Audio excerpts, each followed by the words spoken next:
Olá, muito boa noite. Começa agora o Consultor AgroMais. É hora de conferir o fechamento dos mercados agrícolas e financeiros nesta sexta-feira, final de semana, último dia de funcionamento dos mercados nessa semana, muito agitada nos mercados internacionais de commodities pelo mercado de clima. A gente já vai ver isso daqui a pouquinho. A gente começa o programa de hoje conferindo inicialmente o comportamento do mercado financeiro nesta sexta-feira. O dólar fechou praticamente estável no dia de hoje, R$ 5,12 em números redondos, a cotação da moeda americana. No mercado de ações, o índice Bovespa na B3 com queda forte, 1,2%, 125.960 pontos no encerramento dos negócios do dia. Lá fora, a Bolsa de Valores também caindo, na Ásia, na Europa, e não foi diferente dos Estados Unidos. Índice Dow Jones na Bolsa de Nova York com queda de 0,9%. Petróleo também com recuo nesta sexta-feira, 0,3% na Bolsa de Nova York, o tipo WTI. Em Londres, o tipo Brent, que é a referência para o nosso aqui, menos 0,4%. Preço oscilando uma faixa de 71 a 73 dólares o barril. Mercado de commodities agrícolas. Bom, no dia fechou com o mercado ainda bastante agitado, mercado de clima influenciando diretamente as cotações das commodities agrícolas em geral, nos Estados Unidos e também aqui no Brasil. Vamos começar pela Bolsa de Chicago. Soja fechou em alta hoje mais uma vez. Previsão de clima continuado como quente e seco nas regiões produtoras dos Estados Unidos, particularmente no meio oeste. Então, a soja voltou a subir hoje e acumula na semana uma alta de 4,7%, contrato de novembro. Milho teve um recuo hoje, 0,8%, um dia de realização de lucros frente ao final de semana, mas o saldo da semana foi bem positivo para preço, com alta de 6,8%, contrato de dezembro na Bolsa de Chicago. Então, a valorização semanal, apesar da queda de hoje. Trigo é o mercado mais firme no momento, exatamente refletindo o mercado de clima, com alta forte de 3,1% no dia e nada menos que 12,6% na semana. Vou repetir, 12,6%, preço do trigo subindo na Bolsa de Chicago. Preocupações com o clima nos Estados Unidos, no Canadá também, clima muito quente e muito seco, afetando diretamente as regiões produtoras de trigo de primavera. E também notícias da Europa também, que não anda muito bem em termos de clima. No caso da França, por exemplo, com piora das condições das lavouras em função de condições climáticas. Preocupação também com trigo na região do Mar Negro, onde estão os grandes exportadores, como é o caso da Rússia, o maior exportador mundial, a Ucrânia e também o Cazaquistão. Tudo isso influenciando o mercado em Chicago e os preços explodindo, como a gente está vendo. Arroz, sim, fechou estável nesta sexta-feira. Vamos para a Bolsa de Nova York. Nova York com refletindo o mercado de clima também nos Estados Unidos e no Brasil. Algodão, por exemplo, subindo 1 ponto percentual no encerramento dos negócios do dia. Nesse caso, preocupações com chuvas, excesso de chuvas no sul dos Estados Unidos, que é outra região, afetando lavouras de algodão recém-plantadas. O algodão subiu em função disso. Café disparou aqui, o café arábica, particularmente na Bolsa de Nova York, refletindo preocupações com o mercado de clima aqui no Brasil. Tendência de volta de geada semana que vem, além da questão hídrica aqui, ou seja, a falta de chuvas também começa a prejudicar e preocupar a próxima safra de café, não só a atual. Atual aqui, o medo das geadas semana que vem, está previsto uma nova massa polar chegando ao sul do país, que pode estender a região sudeste e eventualmente pegar aqui algumas zonas de café. E o açúcar também disparou hoje, subiu 2,2%. Aliás, voltando ao café, o café subiu 6,5% na semana, refletindo esse mercado de clima. De volta para o açúcar, alta de 2,2%, cobertura de posições vendidas, também preocupação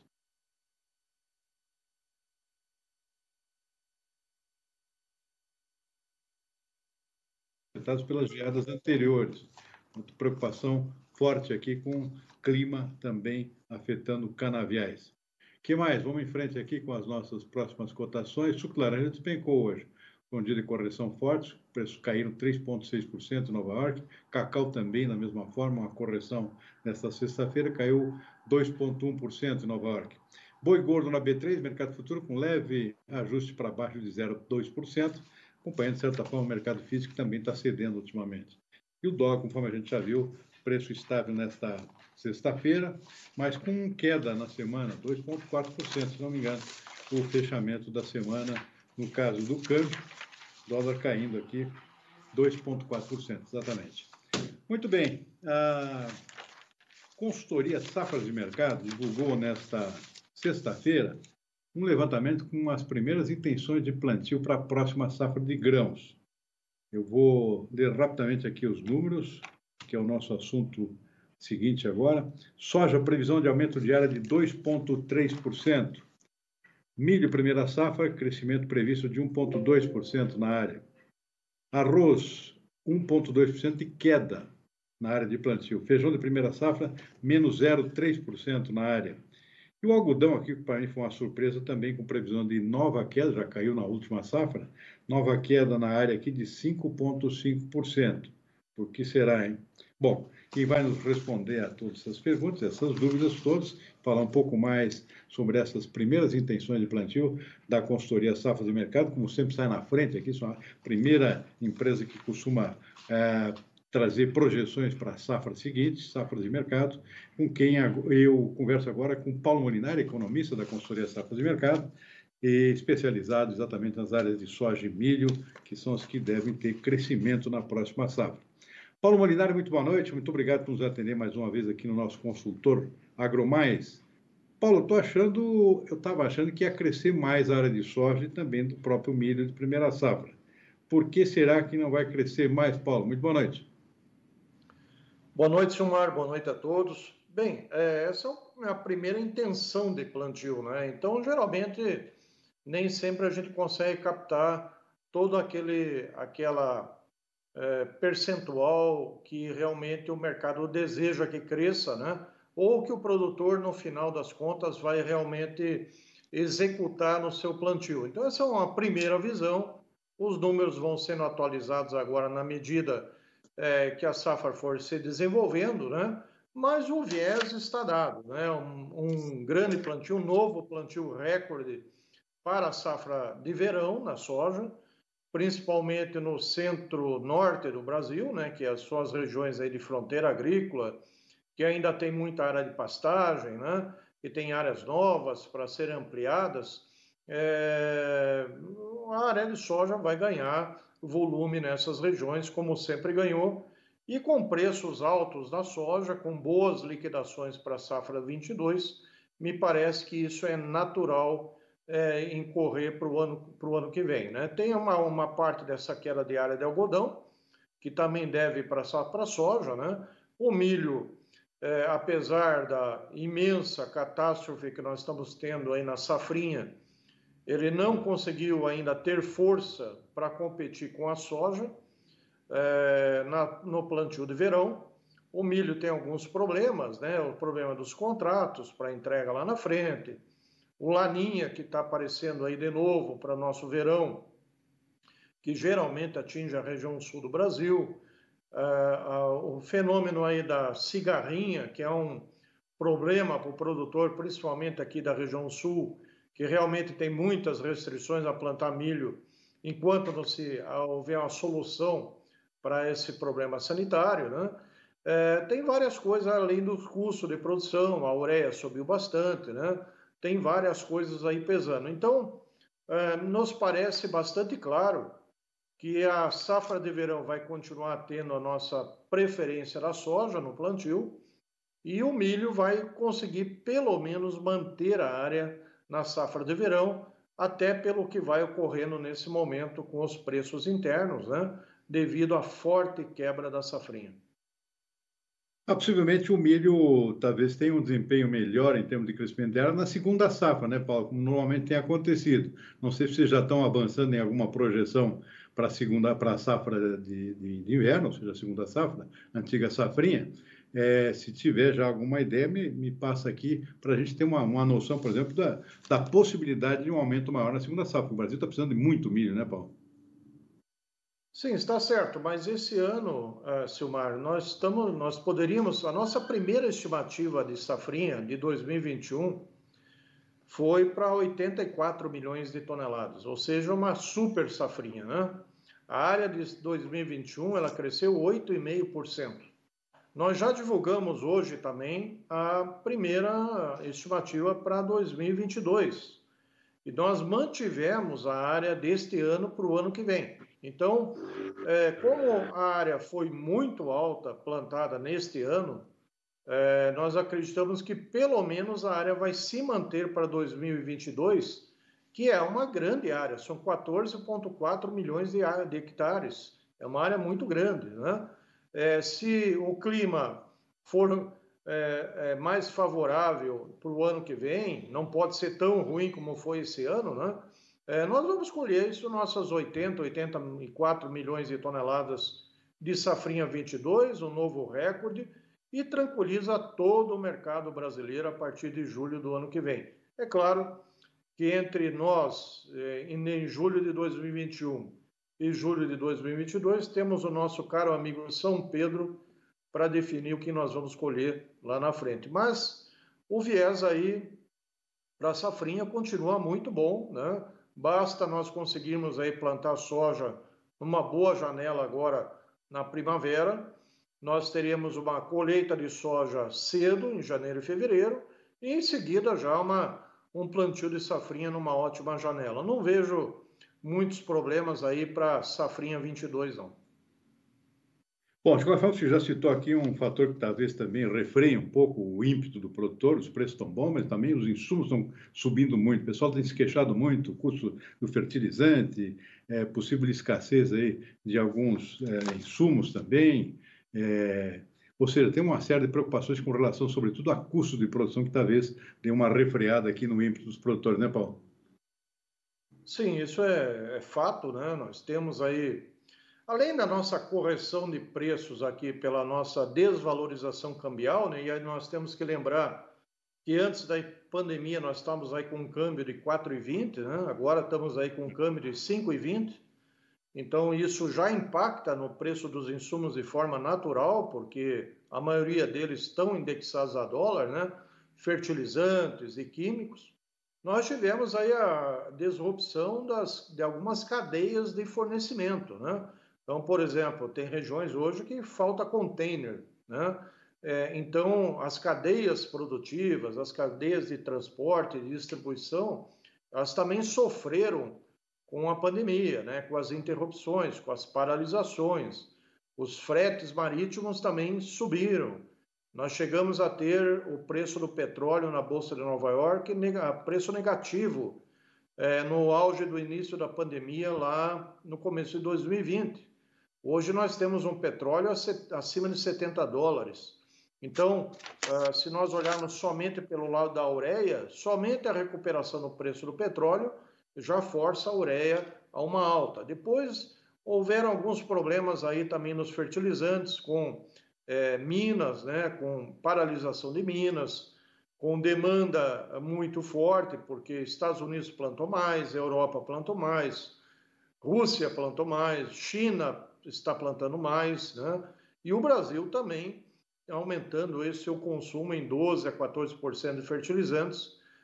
Isso impacta bastante nos preços internacionais. Mas essa ruptura dos mercados devido à pandemia talvez seja um principal fator. E os preços dos fertilizantes mais de que dobraram no mercado internacional entre 2020 e 2021. Então, naturalmente, nós temos sim custos mais altos aí no mercado brasileiro. Paulo, falar um pouquinho sobre mercado internacional. A gente, como eu comentei no início, preços na semana aqui deram uma explodida na Chicago, principalmente soja, milho e também o trigo, né, Paulo? Qual é a situação efetiva lá Então, há muita preocupação também com relação ao clima. Qual é o tamanho da encrenca lá? Realmente já tem algum prejuízo? A possibilidade de prejuízo é grande ou é mera especulação no mercado por enquanto? Olha, eu acho que, Silmar, nós temos realmente algum problema, mas talvez não seja tão alto quanto o mercado quer que seja, né? Nós estamos agora na fase crítica das lavouras, né? O milho está entrando em polinização e pendoamento, então, se chover agora, as lavouras vêm com bom potencial de produtividade, e a soja vai entrar aí na floração e canivete a partir do final desse mês. Agosto vai ser o mês chave para a soja, como todo ano. Esse ano não será diferente. Então, nós ainda temos aí de 30 a 50 dias de clima no mercado americano para definir a safra de milho primeiro lugar, para depois definir a safra de soja. Bom, o que está acontecendo com o clima neste momento? De Iowa, no sentido Indiana, Ohio, Illinois, Missouri, Delta do Mississippi, as chuvas estão até acima do normal.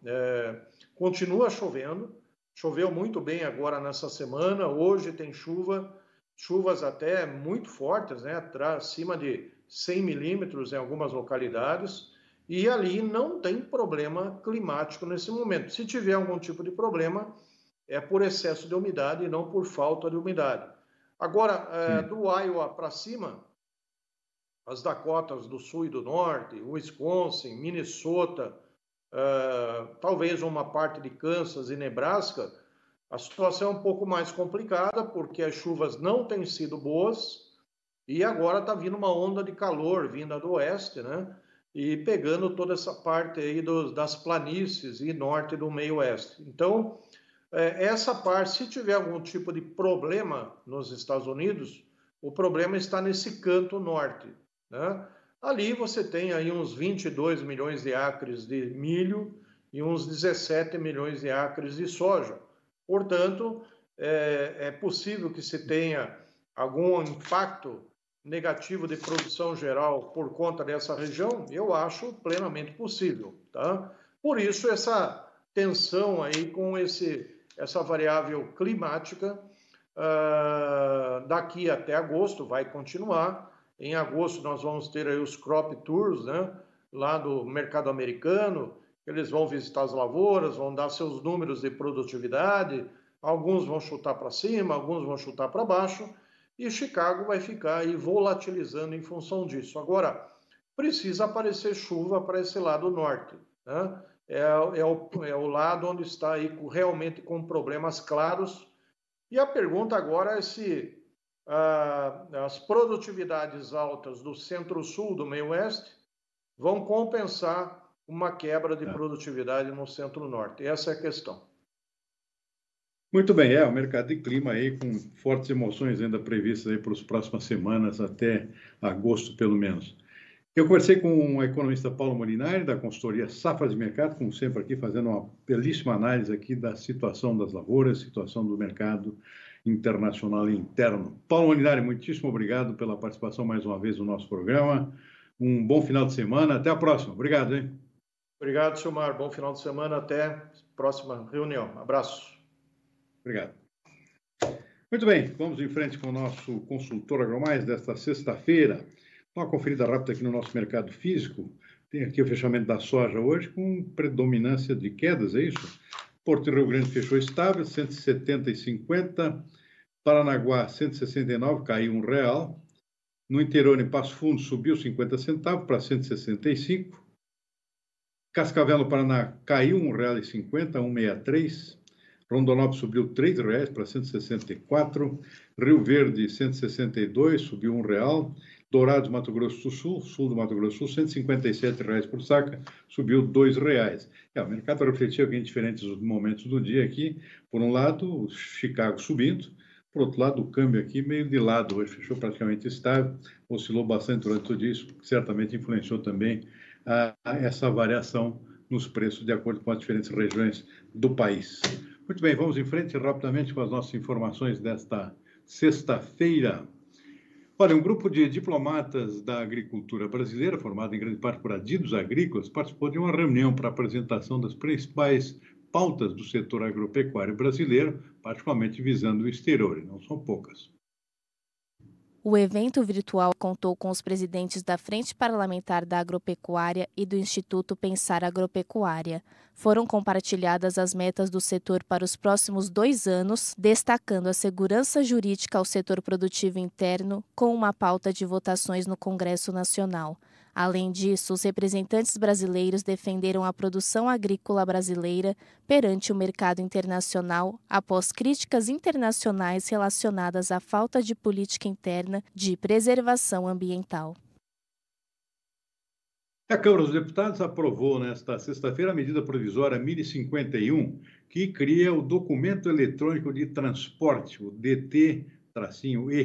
O documento é exclusivamente digital e obrigatório para autorizar o serviço de transporte de cargas no país, incluindo, obviamente, o setor de agronegócios, especialmente o setor de grãos, com grande fluxo de transporte país afora.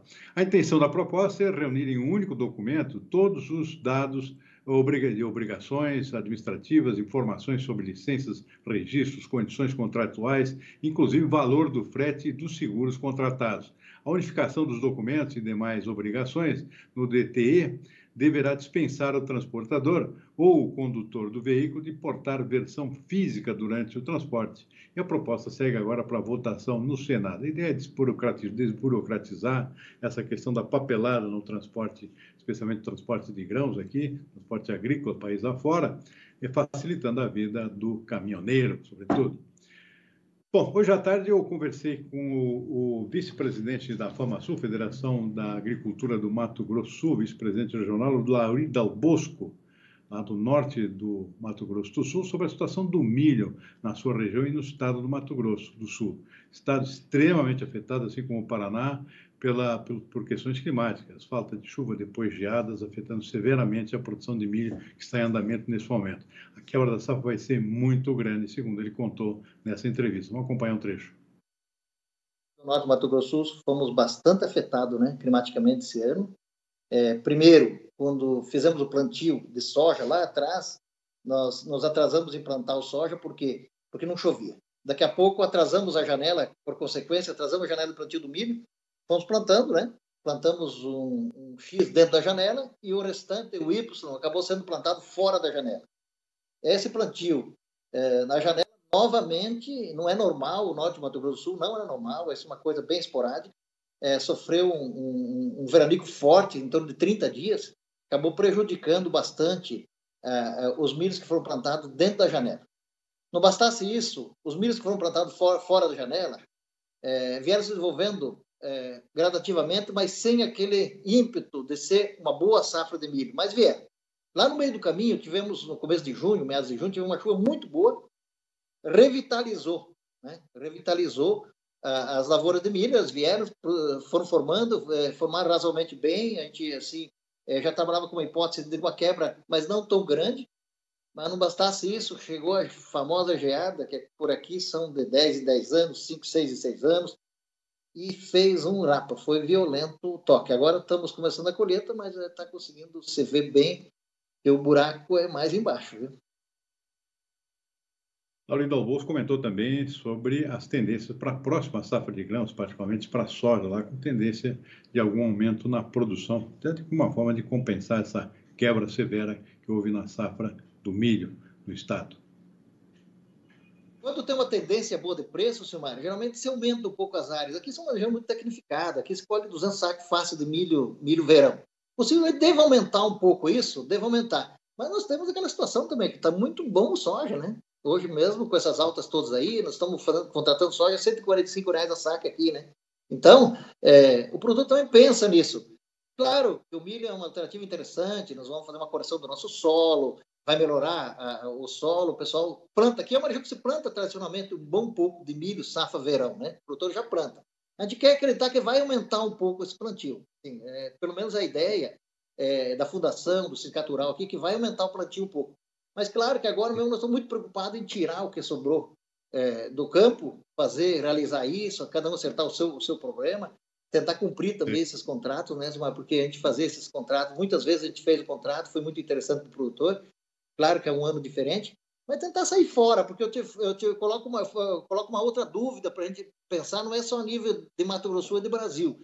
Como é que nós vamos produzir milho safrinha no que vem para cumprir o nosso contrato? Se o adubo, esse ano nós plantamos um adubo de custo de 2.000, 2.200 por tonelada. O ano que vem está se falando de 5.200.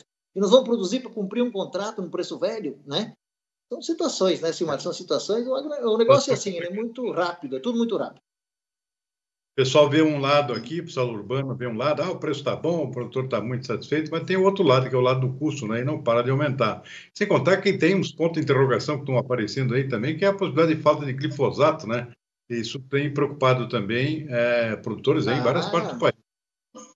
Essas regiões especificadas do Brasil, se nós tivermos problema com glifosato, é um problema muito sério. Embora, né, Silmar, tem experiência nessa área, que existe um jogo de mercado aí também, sempre existiu, e a gente não consegue conter isso.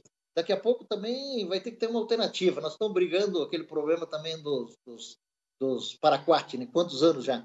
E aos poucos vai se ajeitando e vai tocando. Eu, sinceridade, sobre o glifosato, eu acredito que é mais comercial do que realidade isso. É uma impressão minha, mas, enfim, vamos tentar fazer essa safra, colher, ver o que sobrou, o que não sobrou. O produtor vai ter que honrar os seus compromissos, vai ter que tentar produzir de novo, mas os custos subindo é o problema maior quase do que a própria quebra, viu, Silmar? Eu tenho, assim, essa visão, né? Muito bem. Bom, com isso nós vamos ficando por aqui com o nosso consultor AgroMais desta sexta-feira. Uma boa noite, um bom final de semana e até segunda-feira.